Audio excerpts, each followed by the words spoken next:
Assalamualaikum warahmatullahi wabarakatuh. Alhamdulillahi rabbil alamin. Lagi dan lagi kita bersyukur kepada Allah Subhanahu wa taala atas segala nikmat yang Allah Subhanahu wa taala telah berikan kepada kita. Tidak lupa juga kita berselawat kepada Nabi kita Muhammad sallallahu alaihi wasallam. Allahumma salli ala Sayyidina Muhammad wa ala ali Sayyidina Muhammad. Hari ini kita akan menceritakan kisah-kisah tentang para Nabi alaihissalam dan kisah-kisah para sahabat Rasulullah sallallahu alaihi wasallam.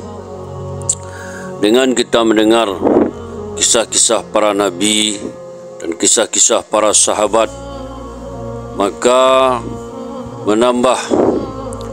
menambah kecintaan kita kepada Allah dan Rasulnya, menambah ketaatan kita kepada Allah dan Rasulnya, bahwasanya kehidupan di dunia ini hanya sementara dan kehidupan akhirat selama-lamanya. Kisah tentang wasiat-wasiat Ali bin Abu Talib kepada para pemimpin dikeluarkan oleh Ad-Dinuri dan Ibnu As-Sakir dari Ma'ajiz Al-Amiri. Katanya, Ali menulis surat kepada beberapa orang sahabatnya yang dilantik sebagai gubernur di beberapa tempat pada zaman kekhalifahannya.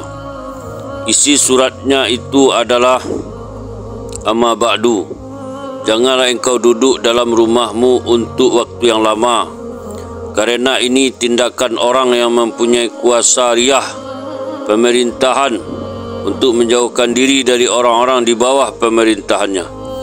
Ini adalah satu bentuk kesempitan bagi tugas-tugasnya yang berkaitan dengan ri'ayah itu. Begitu juga ini akan menyebabkan kurangnya pengetahuan mengenai yang sedang terjadi di dalam ri'ayah dan apa yang dilakukan oleh orang banyak. Ini akan menyebabkan orang yang besar atau penting akan dikecilkan oleh mereka, dan orang yang kecil atau yang tidak penting akan dibesar-besarkan oleh mereka. Setiap perkara yang baik akan dikatakan jahat, dan setiap perkara yang jahat akan dikatakan baik. Begitu juga kebenaran akan menjadi lemah dan dicampurkan dengan kebatilan.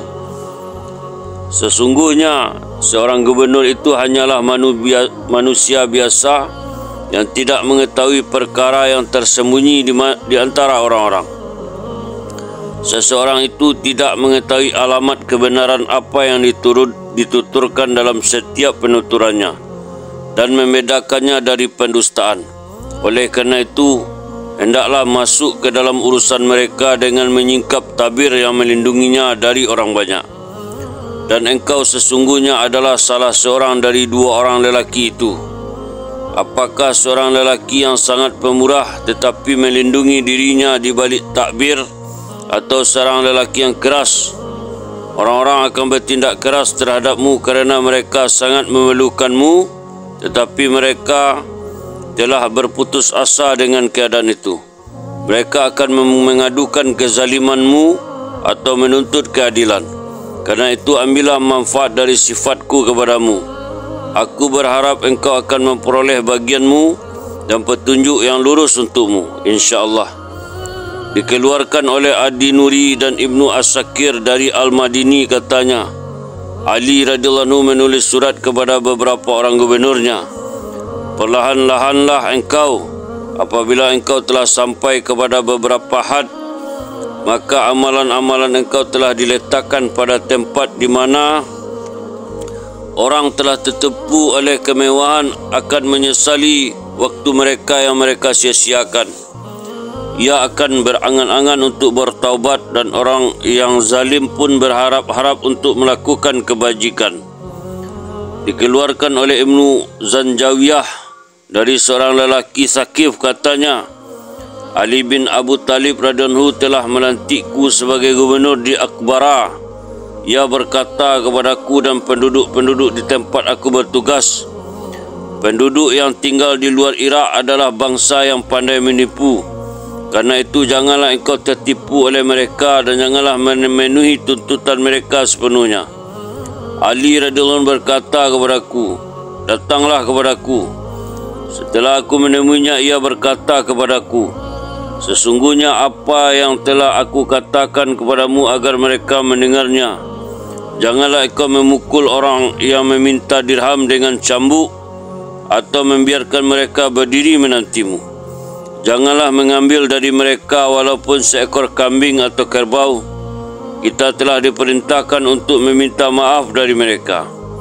Tahukah engkau apakah maaf itu?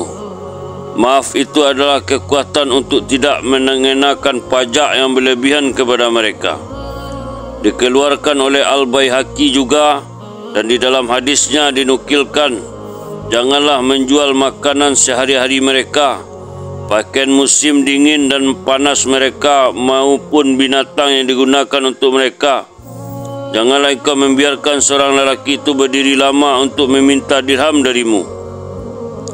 Sakafi berkata, ya Amirul Mukminin, jika demikian aku akan kembali kepada engkau, sebagaimana aku meninggalkan engkau tanpa apapun, yaitu dengan tangan kosong.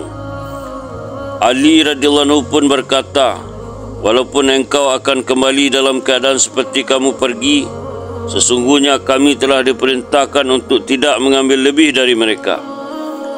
Nasihat orang awam kepada gubernur. Dikeluarkan oleh Ibnu Sa'ad dan Ibnu As-Sakir dari Makhul bahwa Sa'id bin Amir bin Azim al-Jumhi dari kalangan sahabat-sahabat Rasulullah SAW telah berkata kepada Umar bin Al-Khattab radhiyallahu anhu, sesungguhnya aku berwasiat kepadamu ya Umar. Umar radhiyallahu anhu berkata, segeralah berwasiat kepadaku. Ia berkata, aku berwasiat kepadamu agar senantiasa takut kepada Allah dalam urusan yang berkaitan dengan orang banyak, dan janganlah kamu takut kepada manusia dalam urusan yang ada hubungannya dengan Allah. Janganlah kata-katamu berbeda dari yang engkau lakukan, kerana sesungguhnya sebaik-baik perkataan adalah yang dibenarkan oleh perbuatan. Janganlah engkau memutuskan satu perkara dengan dua keputusan, kerana dengannya perintahmu akan bercabang dan engkau akan tergelincir dari kebenaran. Terimalah yang berdasarkan kepada hujjah. Allah akan membantumu dan memperbaiki ri'yahmu. Berilah perhatianmu dengan terus-menerus dan keputusan yang setara terhadap mereka yang dibawa oleh Allah di bawah kuasamu dari kaum muslimin yang dekat maupun yang jauh. Berilah kepada mereka yang engkau sukai untuk diri dan keluargamu, dan hindarilah dari mereka apa yang tidak disukai oleh mereka, sebagaimana yang engkau tidak sukai atas dirimu dan ahli keluargamu. Dalamilah perkara yang hak, dan janganlah engkau takut kepada cercaan orang dalam urusan yang berkaitan dengan Allah. Umar radhiyallahu anhu pun berkata, siapakah yang berupaya melakukan yang demikian itu? Sa'id berkata, orang sepertimu, seorang yang telah dipilih oleh Allah untuk menjaga hal ihwal umat Muhammad sallallahu alaihi wasallam, yang tiada sesuatu pun yang menjadi penghalang di antaranya dengan Allah Subhanahu wa taala. Dikeluarkan oleh Ibnu Rahawiyah, Al-Haris Al-Musaddad dan Abu Ya'la, serta disahihkannya dari Abdullah bin Buraidah bahwa Umar bin Al-Khattab radhiyallahu anhu telah mengumpulkan orang-orang untuk menyambut kedatangan satu rombongan. Ia berkata kepada Azinah bin Arqam, panggillah sahabat-sahabat Muhammad sallallahu alaihi wasallam dan hendaklah mereka memenuhi barisan pertama. Kemudian orang-orang yang mengikuti mereka atau para tabi'in, maka mereka pun masuk dalam majlis itu dan duduk di dalam saf-saf. Umar radhiyallahu anhu melihat ke arah ketua rombongan yang datang itu, dan ia adalah seorang yang bertubuh besar yang memakai jubah Yaman, kain yang disambung-sambung dalam bentuk jalur. Umar radhiyallahu anhu memberikan isyarat kepada lelaki itu supaya datang kepadanya, lalu ia pun menghampirinya. Umar radhiyallahu anhu memberikan isyarat kepada lelaki itu supaya datang kepadanya, lalu ia menghampirinya. Umar radhiyallahu anhu berkata, ulangilah perkataanmu sebanyak 3 kali. Lelaki itu juga berkata kepada Umar radhiyallahu anhu, ulangilah perkataanmu sebanyak 3 kali. Kemudian Umar radhiyallahu anhu berkata kepada lelaki itu, bangunlah kamu. Setelah ia sangat tidak senang dengan sikap lelaki itu, Umar radhiyallahu anhu memandang ke arah Al-Ansari, seorang lelaki yang kurus, rendah dan berkulit putih.